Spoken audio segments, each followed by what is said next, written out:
You are listening to Keep Canada Weird, a weekly weird news roundup by the Nighttime Podcast.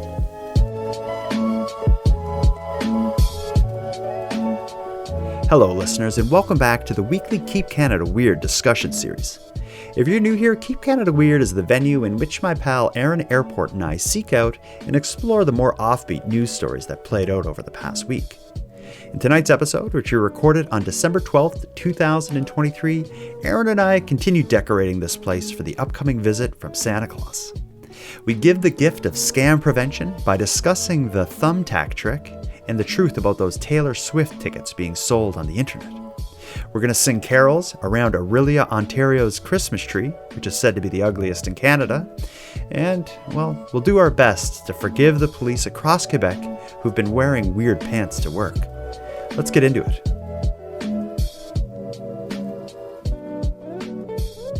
Handsome Aaron Airport, your beard is looking really nice today. Did you do something different with it or to it? I just kind of gave it a little dusting, along the cheeks here, just kind of cleaned it up around there. And I let it grow in a little thicker than usual. Okay. Usually I kind of shave it down or trim it down pretty close to the skin, but I'm letting it kind of grow a little longer now. We talked last week about your work as a Santa at a Dooley's in Glace Bay for a dollar store Christmas party. Is your beard in any way kind of a sales pitch, or maybe like keeping the door open for future opportunities like that? It just allows me to quickly transition into Santa, to just apply some gray makeup to the beard. Okay. And then I head right in. I already have some natural gray on the chin. So that makes it easier. And then, it's very versatile and flexible. And it can do a lot of things. Let's get into it. When we talked last week, I opened up with It's Almost Christmas. You did not feel it was appropriate to say it at that point. It is now December 12th. Is it almost Christmas yet? I would say it's the Christmas season, but I would not say it's almost Christmas. Okay. I'm going to try to get you in the Christmas spirit. I think my favorite part of the Christmas season, other than the gift giving, the happiness and joy of children, and the Garfield Christmas special, is stories of Christmas going wrong. Last week, we called out to listeners, letting them know that we would love to hear their story of bad Christmases. Bad gifts, horrible experiences, maybe flight delays leading them to be stuck at a hotel in some crappy place during the holidays, things along that line.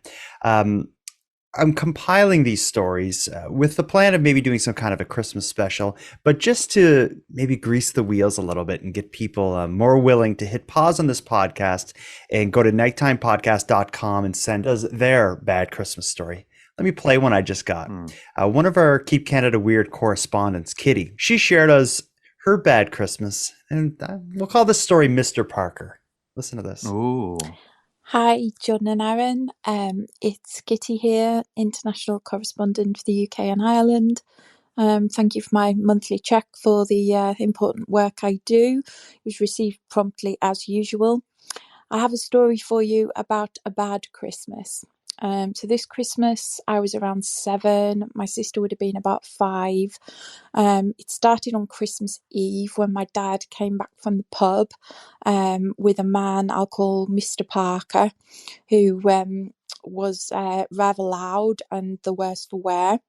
So Dad insisted this man would be staying for Christmas Day.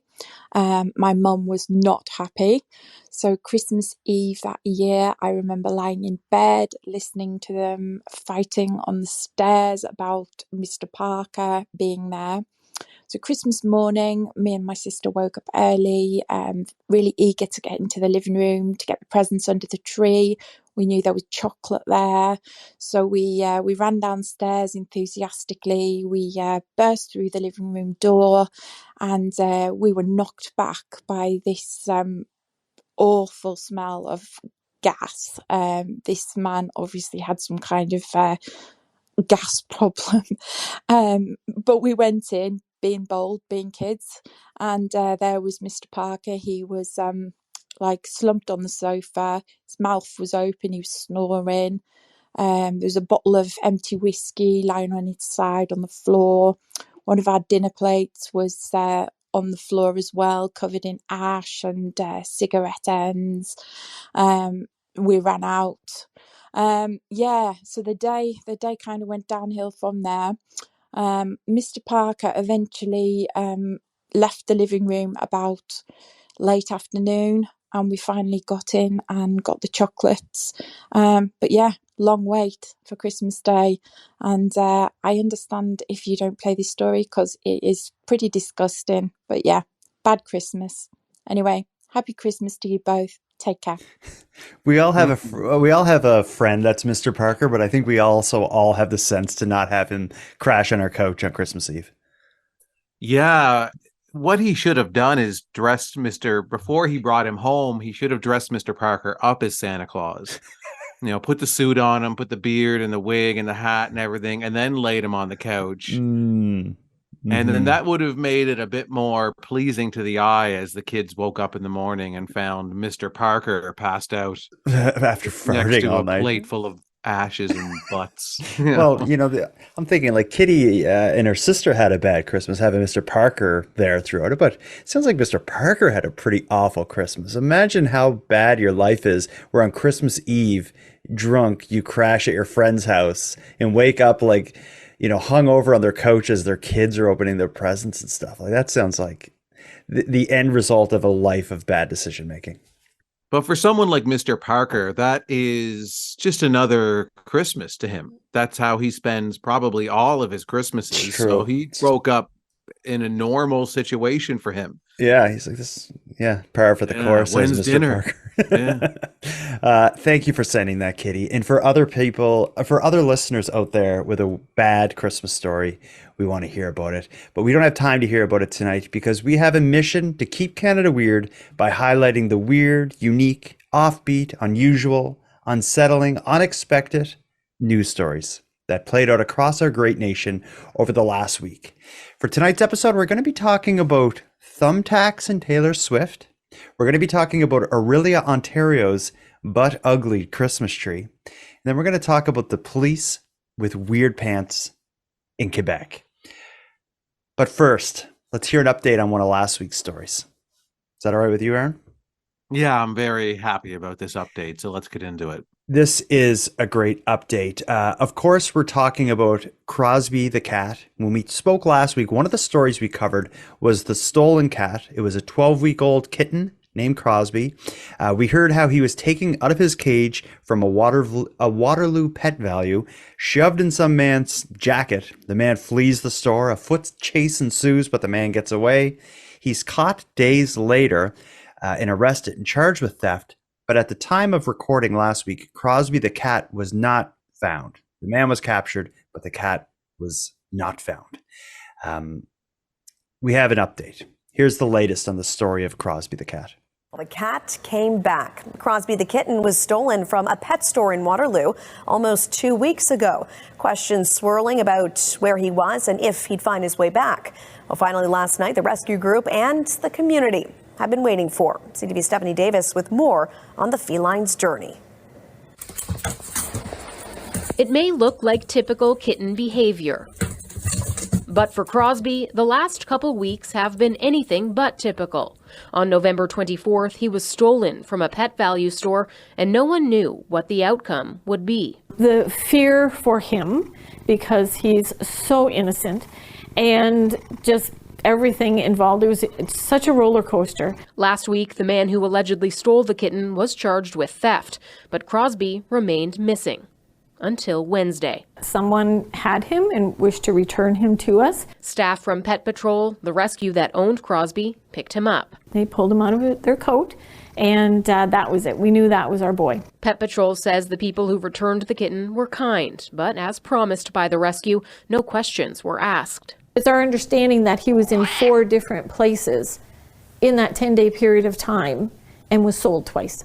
What's important now is that Crosby is on the mend. He's been eating a lot. He's a little bit underweight.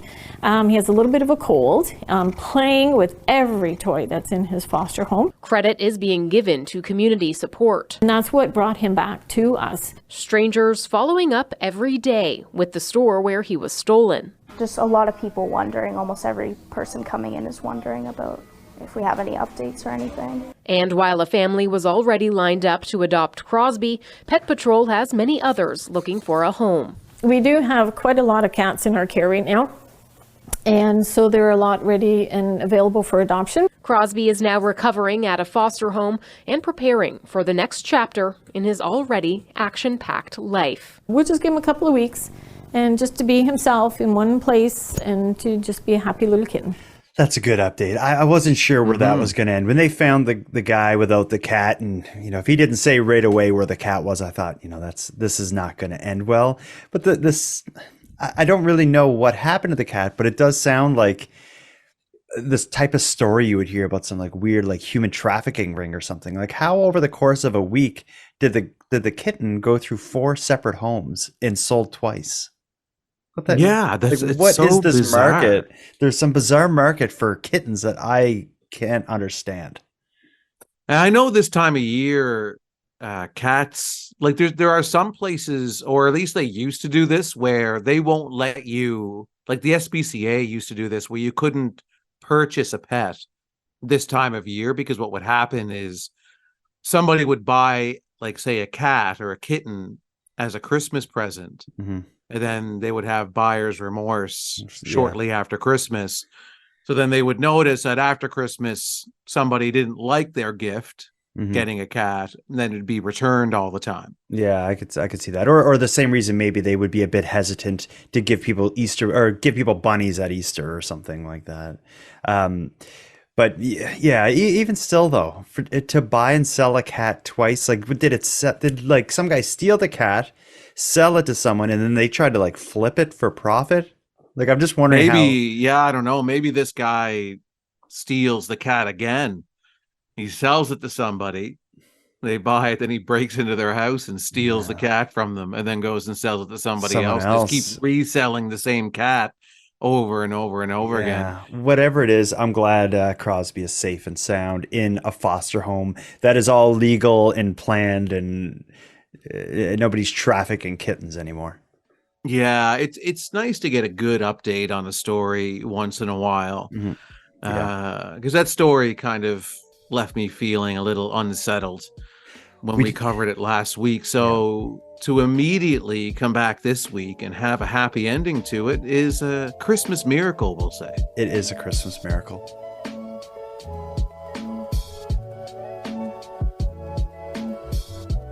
Do you want to get into the Thumbtack Taylor Swift saga? Do you want to get into the ugly Christmas tree in Orillia? Or do you want to talk about the weird pants in Quebec? Let's start with the Christmas tree. I think let's hit all of our Christmas stuff out of the gate. Yeah. And then we'll cool down on Christmas towards the end of the episode. I'm glad you picked this story because I love it and I want to get into it myself. I think people who follow Canadian news, especially weird and offbeat Canadian news, have likely heard this story. If not, I'd be surprised because I've heard from so many listeners. Like, are you guys going to talk about Orillia's tree? But here's what's happening. The annual Christmas tree lighting ceremony in Orillia, Ontario this year landed with a thud. The tree lighting has generated widespread discussion and disappointment as videos showcasing the underwhelming tree lighting surfaced across various online platforms. The video that's commonly being seen shows crowds of hundreds of people surrounding this large tree, waiting for the big moment for it to be lit with lights. When it is lit, you just hear a bit of silence, a bit of confusion, and a lot of disappointment. So let's hear a news report on the tree lighting, and then we'll get into what went wrong. The response to Orillia's official Christmas tree has been less than glowing. Bemusement over why the tree is decorated the way that it is has become a talking point since a tree lighting ceremony that happened over the weekend. CTV's Christian Davino joins us live now with more on the tree. And it seems, Christian, that it's a little light on the lights. Sarah, it certainly is. It's rather unusual, that's for sure. Look, I've counted some of the positives, and what I can say, the lights are rather beautiful, but the downside, it's just around the trunk of the tree. In fact, our director, Troy, actually whispered in my ear asking if I was in Florida. It looks kind of more like a palm tree than a Christmas tree. To that I say, I wish it certainly would be a lot warmer. Now, it's really putting Orillia on the map for all the wrong reasons right now. In fact, people online are saying this is the worst Christmas tree lighting they've ever seen. And some of the people I spoke with today shared that sentiment. 4, 3, 2, 1. I think we have a defective tree. An underwhelming tree lighting, to say the least. The lights wrapped solely around the trunk, making headlines. And they thought it would be, festive, a little unconventional. Yeah, it is. And going viral across social media.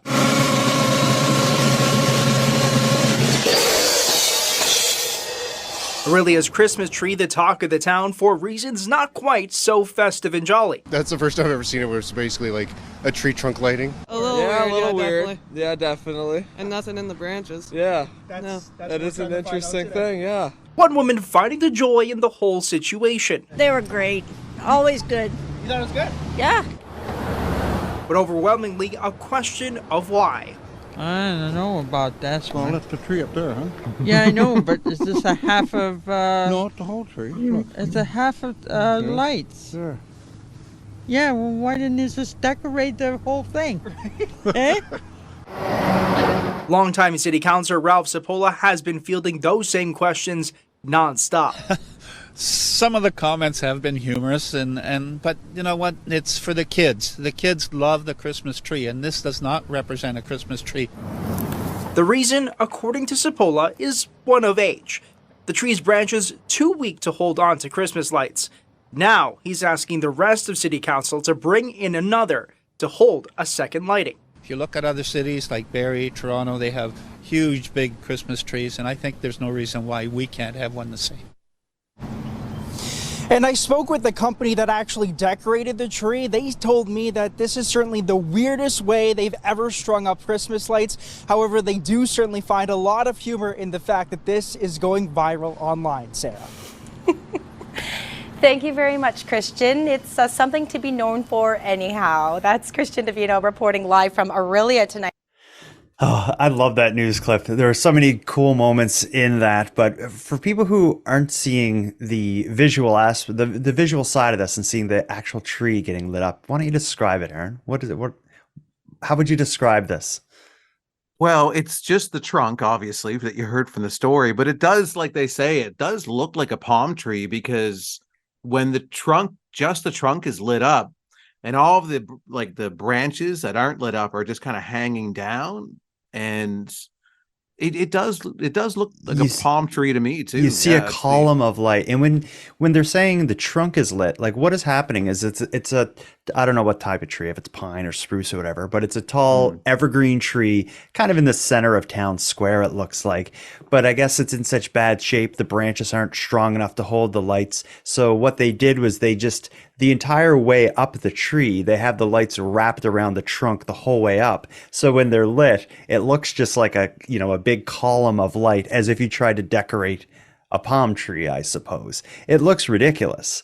And I can't imagine or that the branches could be so weak that you couldn't string lights on it. And if they are, you shouldn't be decorating this tree. The whole thing is bizarre. I kind of thought, I mean, I can see maybe there's no other tree in the kind of vicinity of where you need to have this tree. Bring one in. Yeah. It's not like they're in somewhere where they can't bring in a tree. Like they just send someone and cut a tree down and prop it up there. It'll look better than this god awful thing. I kind of thought that maybe this was some kind of viral, like a planned like viral marketing thing, because it did get them on like late night talk shows and stuff. Jimmy Fallon did like a bit on it, so it does kind of put them on the map, but in a bad way. And I don't think they're. I don't think they were. Is this the same tree that they've lit every year, or is this the first time lighting this particular tree? I wonder, because it is an annual event that they do. So all of a sudden, this tree is unfit to be lit. So how did the branches become so unstable and weak over the course of a year? Is it weather related? Is it just that's what happened? The tree's old. There would still be other options though. Let's like they must have done some kind of test run and they're like, whoa, this looks ridiculous. Like what I have at my house, because my roof is too high to get up and string lights on. I have one of those things on the ground that like shoot lasers at my house. So it looks like there's snowflakes and kind of stuff happening. Could they not have just done something like that and pointed it at the tree? It would have looked better than this. To bring, a couple hundred people to surround this tree as you light this pathetic display. Come on.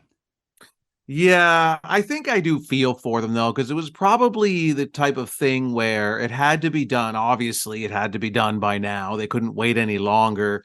And then they probably realized these problems when it was too late to do anything about it.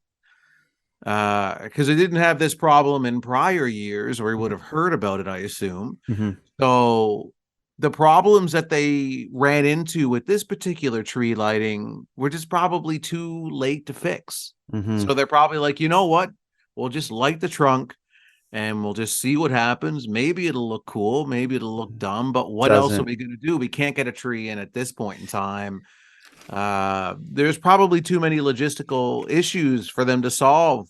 So they're like, well, we'll just do our best with what we have and go from there. So I don't kind of give them as hard of a time as everybody else is giving. And also, it's a Charlie Brown Christmas tree lighting. And that is true. And people shouldn't be so cranky about it. They should be proud of their dumb tree and wear it with pride, like a lot of them are doing. They're making the shirts, they're rolling with the punches with this one, and I'm happy for them. That's very diplomatic of you, Aaron Airport. I like it. Oh, thanks. Yeah, I like it too.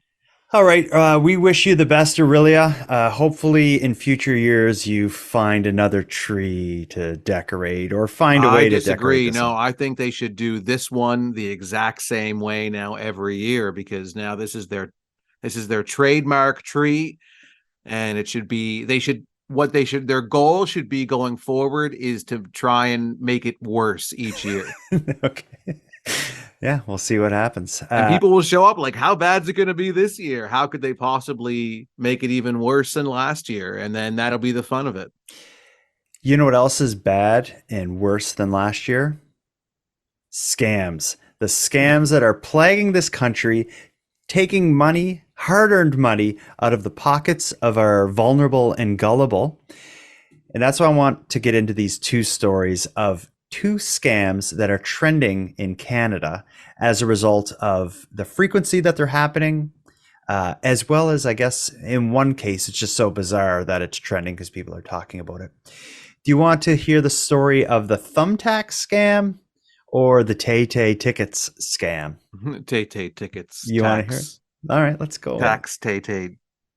Tay-Tay tax. You must have seen, like, you use social media to some extent. Have you seen people trying to sell Taylor Swift tickets? No, I haven't at all, actually. Maybe it's specifically a Facebook thing. I think so, because I primarily just use Instagram, and I don't really see anybody selling things on there. I see so many people selling tickets or trying to sell tickets for Taylor Swift concerts. I'm always sure that these kind of posts are a scam. In fact, if you go on a public Facebook page and you write the word tickets, not even in the context of a concert, you will have like random bots like joining in the comments, adding a comment saying like, I have 2 extra tickets to Taylor Swift and wherever, and I just want to get my money back for them. Anyone want to buy them, DM me, this sort of thing. Let me read you a story. Guelph police say a local woman won't be able to get her money back after she lost $600 trying to buy Taylor Swift concert tickets. The woman called police on Saturday to report the scam. She'd replied to a Facebook ad offering 2 tickets for $300 each and sent $600 with the understanding that the tickets would be transferred to her Ticketmaster account. The woman shared copies of the messages between her and the supposed seller with officers, as well as voice notes in which the seller had a notably strong accent. police said in a news release. Officers managed to call the owner of the Facebook page, who said that her account had been hacked in September and she'd been trying to have it deactivated ever since. Police told the victim they would not be able to help her recover her funds. Now they're quoting the police. Residents are reminded to never send payment or provide personal information to anyone they don't know personally, and to be very cautious of those trying to pressure them to do so, the police say. And this is the third alert Guelph police have issued in the past several months related to Taylor Swift ticket scams. So it's a plague if the police have issued several press releases about this. What do you think of this? Does this surprise you in any way? It doesn't surprise me. If there's something out there, there's somebody trying to create a scam around it. It's everywhere. Especially something with the kind of demand that that the Taylor Swift tour has right now. It seems like the biggest things in our life are COVID happening, maybe September 11th, and Taylor Swift's Eras tour. It's like you can't escape it. If someone's selling those, the police say be cautious of sending someone money you don't know. My advice with like sending money and doing stuff on like Facebook Marketplace and stuff is consider what you're buying. If it's something that's in incredible demand, it's probably a scam. Like if it's, we have the newest version of the Xbox that you can't get anywhere, send me the money and I'll deliver it. It's like, no, of course that's a scam. But if you see someone who's selling they're selling a coffee table. They're selling a coffee table, yeah, for $60.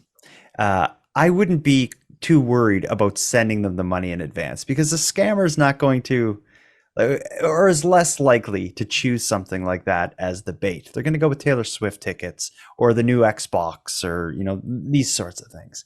So yeah. I think if you're buying something like Taylor Swift tickets on Facebook Marketplace, you got to be so cautious. It's going to be ripe with scammers. And it's also the idea that it's a digital thing. So you're not getting anything. You're getting the promise that they're going to send you like a digital code, So do you believe the woman who says her Facebook account was hacked? Absolutely. Yeah. You believe that person? I believe that person. A lot of when you see like people or hear horror stories of people selling fake stuff on Marketplace or whatever, or like just getting people's money and scamming them, it's often done either with fake accounts that were just created or hacked accounts that are bought and sold on the dark web. Yeah, but isn't that also just a really good excuse now to say, oh, well, that wasn't me. My account was hacked. I think only politicians say that. That's like a politician's. Yeah.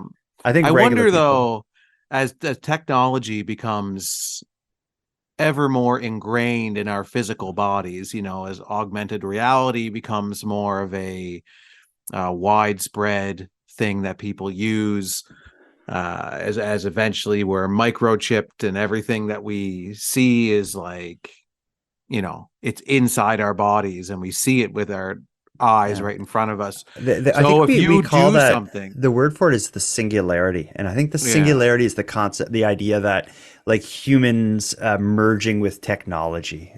Mm-hmm. So as this continues and as this becomes a reality for us, then you could do something like a crime or beat somebody up or whatever it is, and then you could just say that your account was hacked. That's interesting, because I just did an episode of Nighttime recently about a murder where the perpetrator got off as a result of being found not criminally responsible as the result of like a mental defect. Is the future version of that like hacked? Yeah, I've been hacked. My chip has been hacked, and I caved somebody's skull in with a soup can. Yeah, that's interesting. We just the future is scary. Yeah. The future's so bright, you have to wear augmented shades. So the Taylor Swift ticket scam. If you don't buy Taylor Swift tickets online. That's my or just advice. Don't buy them. Just live with the fact that you're not going to the concert. If you have it in front of you, do you want to tell Keep Canada Weird Nation why they should look out for the thumbtack scam? Let me get it up here. The story, I mean. So I've got the thumbtack scam up here. So A recent scam in the parking lot of a local shopping mall has prompted police to issue a public warning. The North Bay Police Service received the report December 10th about an incident at the North Gate Shopping Center parking lot on Fisher Street. During the incident, a shopper entered her vehicle after completing her shopping, and immediately a male knocked on her window, indicating to her to roll it down, police said in a news release on Monday. The man then told her that there were thumbtacks in her tires and that she should remove them before she left. The victim located several thumbtacks and began to remove them, police said. So while she was doing this, the would-be Good Samaritan reached through her open window and stole her purse. Later in the day, the victim noticed that her purse was missing and discovered that over $4,000 in unauthorized purchases and cash withdrawals had been made shortly after the incident. North Bay Police are investigating and offer some tips to help you avoid being scammed this holiday season. Let's take a look at these tips because this is not just relating to the thumbtacks. This is just how you cannot get scammed, I think. Okay. So never leave your wallet or your purse unattended, even for a second. Okay. That's good because advice. that's how quick these scammers are. That's how fast they can move. The flash is telling you that there's thumbtacks in your tires, and you turn around for a second and your whole life is gone. If anyone you don't know knocks on your vehicle window, just don't open it, even if it's a police officer. Does it say that, even if it's a police officer? No, I said that. Okay. Yeah, doesn't matter who it is. That's what they're saying. Okay, yeah. The next tip is use your cell phone to call police. If it's a scam, the person will leave. That's true. Is it though? I don't. Probably. They're just they'll so if you're leave like, I'm and calling the police. Like the scammer, do they believe you? I don't know. If you said that, if he was knocking at your window, being like, "There's thumbtacks," and you're like, "I'm calling the police," he can probably walk away. I think it'd work, but it's a pretty weird way to handle it. Yeah. Yeah. The next tip is be aware of your surroundings and any interactions with someone you don't know. But if I'm never rolling my window down to somebody I don't know, then I'm not interacting with them ever. So I don't have to worry about that one. The last one is report any suspicious banking activity immediately to your bank or credit card company. Okay. Yeah, that's decent kind of common sense advice, I would think. But what about this thumbtack scam? I think it is so absurd that it would probably work. But if I'm just trying to like play it through my head, someone knocks on my window and they're like, "Hey buddy, there's a bunch of thumbtacks in your tires. You should take those out." I don't. Yeah, thumbtacks is kind of a funny one because when would I run over a bunch of thumbtacks? I guess. Yeah. I guess some kids could maybe put some thumbtacks, to add some realism to the lie. While you were in the mall, some kids could have, delinquents could have walked by and stuck a bunch of thumbtacks in your. But I don't even think they would damage your tire because it's not like really. No, the tire's too thick. Yeah. Yeah, thumbtack's like a centimeter. Yeah, I would use there's a nail in your tire. But the thing is there actually was thumbtacks. So this scammer must have gone to the car, put a bunch of thumbtacks in, because a part of the scam is you need to get out and spend a minute trying to pull the thumbtacks up. Thumbtacks, yeah. Yeah, so it's to get you. So that's probably why. Yeah, that's probably why they use the thumbtacks, because if they were to use nails, that's going to be a much more of a process to get it in there. Yeah, so the thumbtacks is quick. Yeah, and it also, if you were nails, if the people didn't come out of the store quickly, you'd flatten their tires, and it'd just be a whole different thing. But thumbtacks, you can just jam them in there, and the more I think about this one, the more I like it as a scam. Yeah, as a scam. Yeah, I think it's legit. It's inventive. I've never heard of anything like this. No, I like it. It gets you out of the car, and you see the thumbtacks there, so the person's not lying to you. And not everybody knows how thick a tire of a car is, so yeah. And if I didn't know about this scam prior, I'd be sitting there like, "Oh, really?" And I would get out and I would look and I'd see the thumbtacks and I would start picking them out, and then he would get all the empty McDonald's wrappers in my front seat. Yeah. Yeah, geez. He must have picked someone vulnerable, like someone who he knew would have a purse or something. Like, I feel like with a man, for me, you would have to steal my phone. Like, everything is on my phone. Right? Like, there's nothing in my car of value. I have hand sanitizer. Yeah, At a point in time, that was very valuable. That's Not anymore, true. but yeah. Well, I think we did a good job of highlighting two issues or two scams that are growing concerns across Canada. And I think we took it a step further by giving listeners a couple ways to avoid being scammed. But I would say, in addition to those, just don't trust anybody. If anyone you don't know comes talking to you, they're looking to gain something, or they're a creep or a weirdo. Yeah. And the last thing, if someone's on my door being like, there's a bunch of thumbtacks in your tire, I think I'd just put my window back up and lock my door. Like, wait till that freak leaves, and then I'll send my kid to see if there's anything weird in my tire. And then your kid takes your purse. Yeah, it's true. You can't trust anybody. That's one of our rules, right? That's true. Yeah. I think the best we can do is just make people aware of what's going on, and we just did that. So let's move on. Yeah. To weird pants? Okay, yeah. I was hoping we'd leave that one to last.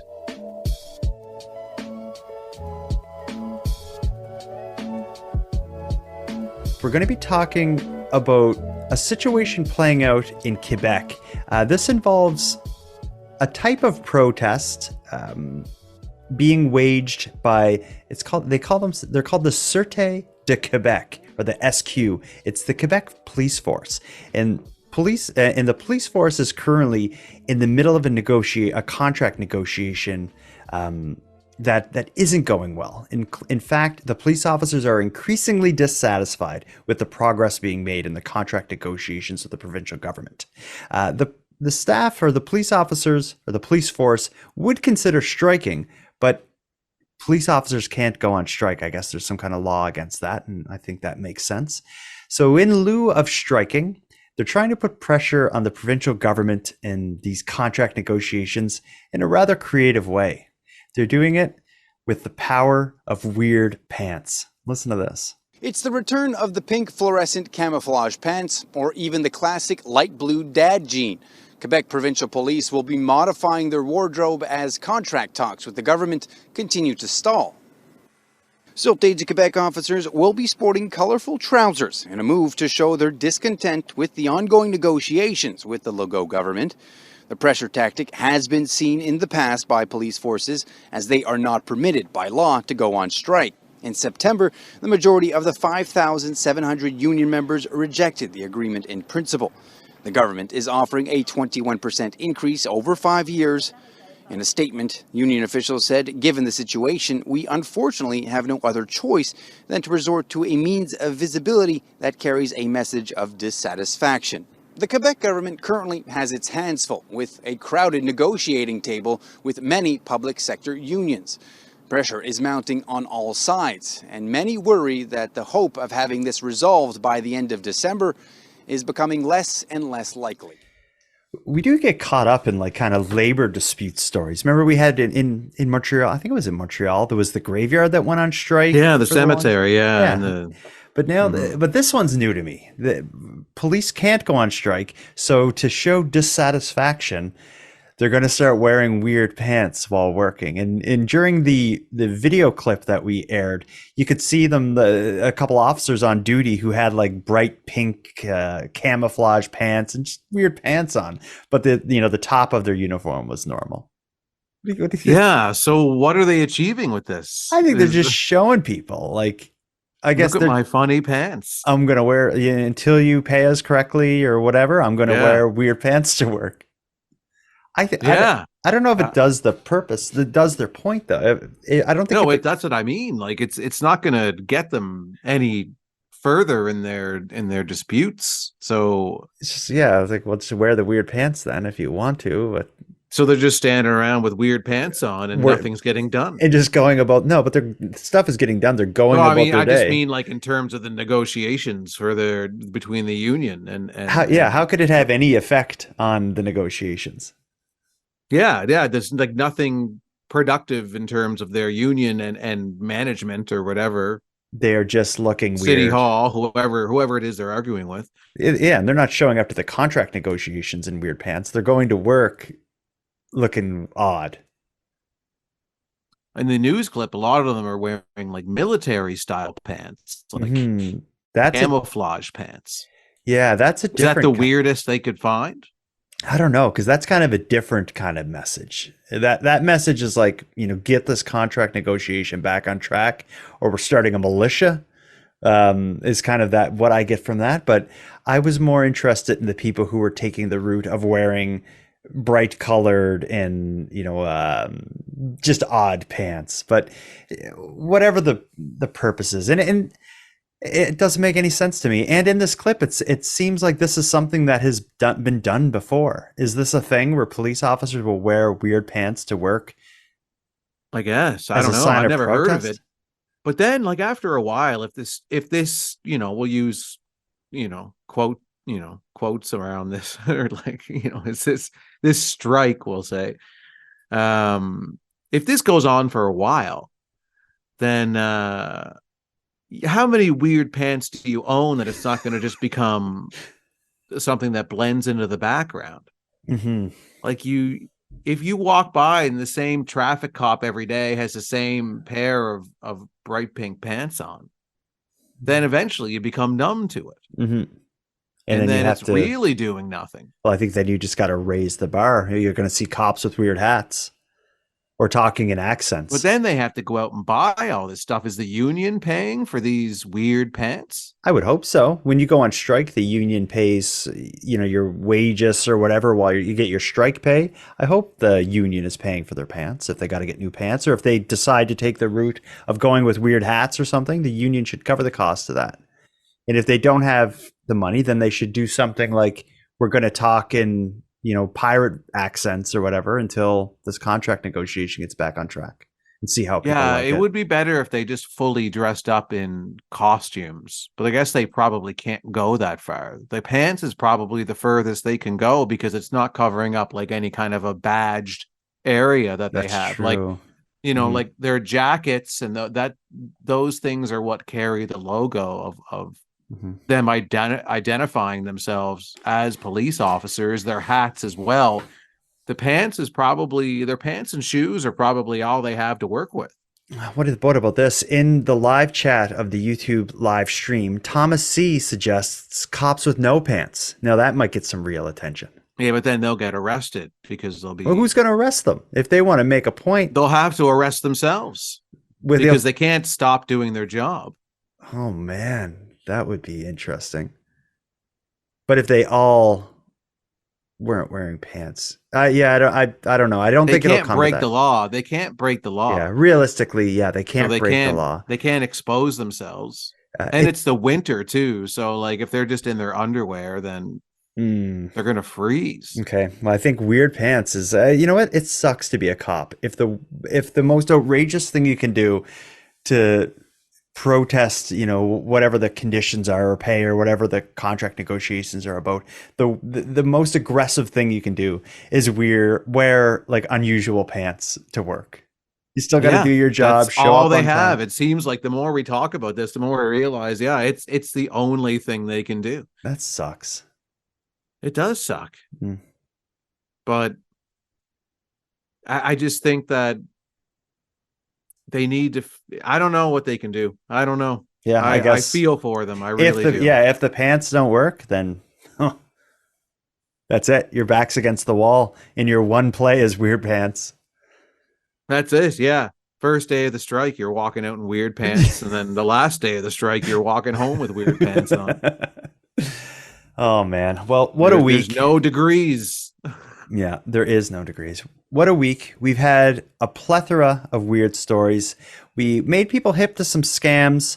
We learned a little bit about Orillia, Ontario, and their lackluster tree lighting campaign. And now maybe we've helped some people in Quebec understand why the police are looking so unusual. Before we wrap this up, is there anything you want to say to people to help them prepare for the upcoming holiday season? Are there any must-have gifts that you want people to know about? Is there anything you want to say, Aaron? You have the floor. I did come to realize that Mastermind Toys, speaking of the holiday season, Mastermind Toys is closing. And I'm disappointed about that.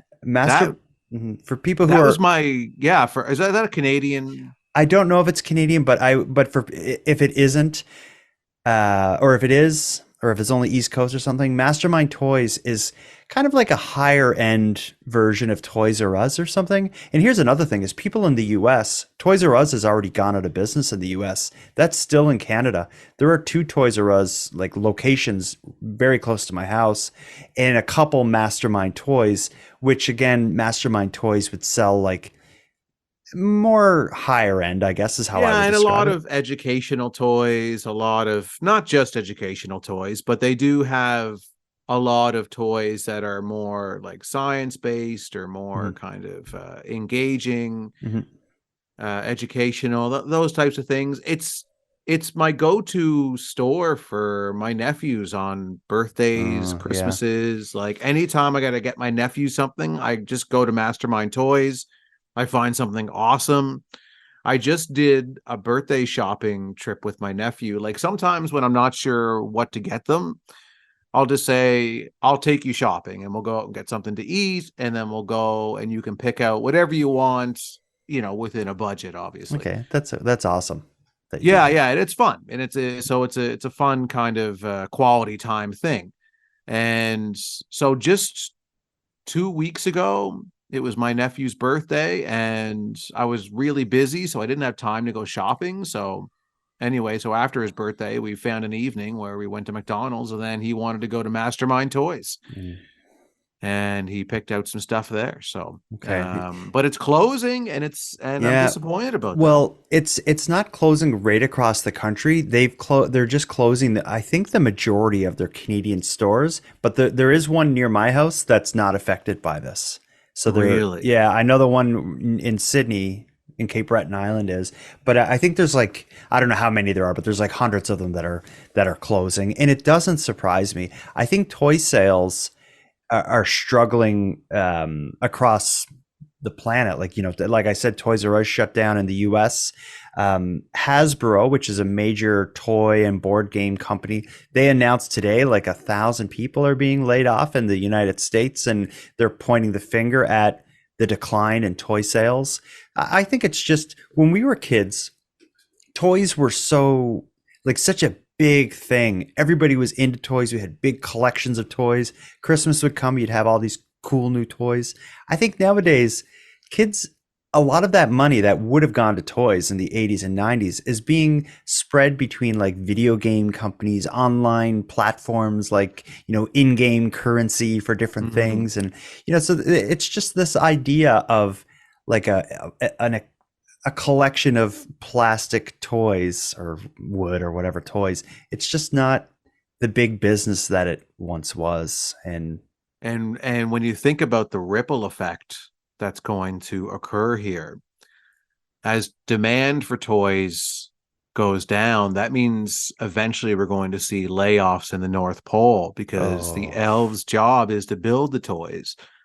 So if children don't want toys anymore, they just want, kind of online platform based purchases, then the elves are going to go out and then what happens? Then they're on the street. If you're a fool if you don't think that Santa already has them in coding camps and has them working and understanding how software works and stuff. They're not going to let that happen. Santa's been through change 100 times and he'll get through this.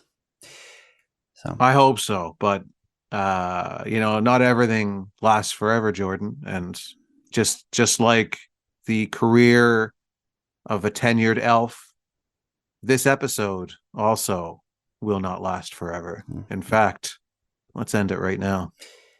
Handsome Aaron Airport. Until next time. Jordan, until next time.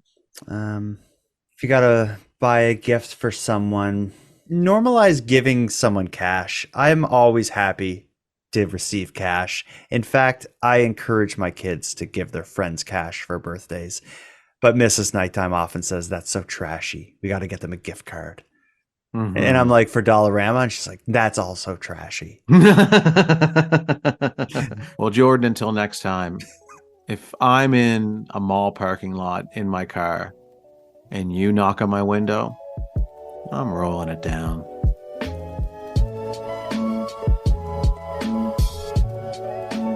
I want to thank you for helping Aaron and I fulfill our mission to keep Canada weird, but let us also call out to you for even greater support. If something weird happens in your neck of the woods, please let us know. We'd love to hear about it and respond to it in an upcoming episode. The best way to reach us is via a voice memo sent at nighttimepodcast.com/contact. We hope to hear from you. Now, before we part here, let me give some thanks. First, a big thanks to Aaron for sharing another evening with me and with you, the listeners of Nighttime. A big shout out to the internet's favorite cult leader, Unicole, who provides the intro and outro voiceovers.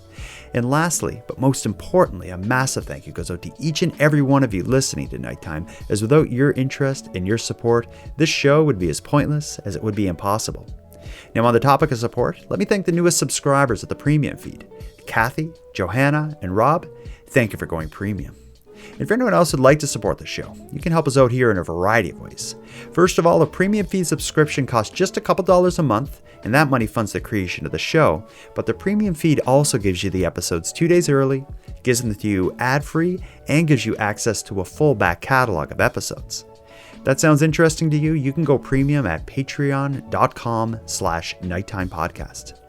And even if you don't want to go premium, you can still help the show grow by simply sharing this episode on social media and letting all your like-minded friends know what we're doing here. We appreciate your support in this. So now I'm going to wrap it up, but until next time, take care of each other, hug your loved ones tight, and let us know if you see anything weird. Keep Canada Weird is written, hosted, and produced by the Nighttime Podcast.